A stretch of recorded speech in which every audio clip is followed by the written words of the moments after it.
Le Méfoulo est un domaine familial qui appartient à la famille depuis plus de 2 siècles. Et pour la petite histoire, mon arrière-grand-père, Édouard de Surmain, a fait un procès pour protéger la qualité des vins de Mercurey et il a gagné. Donc la renommée des vins de Mercurey a été reconnue bien avant le décret des appellations d'origine.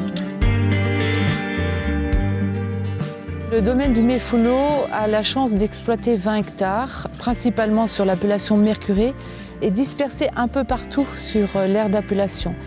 La richesse de la Bourgogne, c'est d'avoir parfois 2 terroirs qui se touchent. Il y a 5 mètres d'écart entre eux. Mercurey premier cru l'Évelay et le premier cru monopole Clos du château de Montaigu. On fait très attention, depuis la culture de la vigne jusqu'au choix de l'élevage, de mettre en valeur cette personnalité, ce caractère. C'est un peu comme les enfants d'une famille, ils ont les mêmes gènes, ils sont élevés de la même manière, mais ils ont chacun leur personnalité et il faut la respecter. Nous prenons un grand soin de la culture de la vigne. Nous avons adapté les techniques de taille pour préserver au mieux le végétal. On taille en guyot poussard depuis 5 ans maintenant pour préserver au mieux le flux de sève. On laboure les vignes pour permettre aux racines de plonger plus profondément et vraiment prendre tous les éléments nécessaires à la bonne expression du terroir.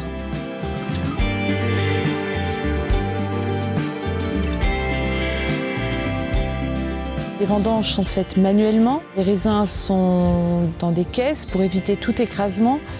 On préserve l'intégralité du fruit jusqu'à l'arrivée dans la cuve. Donc on évite toute oxydation du jus de raisin et ça c'est très important. Nous intervenons le moins possible, nous laissons travailler le plus possible la nature tout au long de la fermentation alcoolique.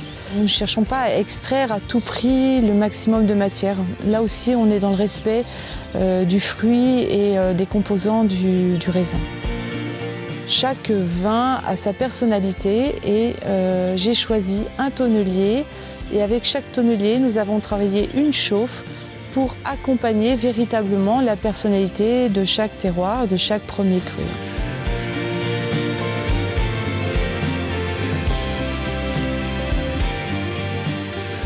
Le vin, c'est d'abord un produit plaisir et pas un produit intellectuel. Et le plaisir d'une bouteille, c'est d'offrir un moment convivial et agréable avec une bonne compagnie.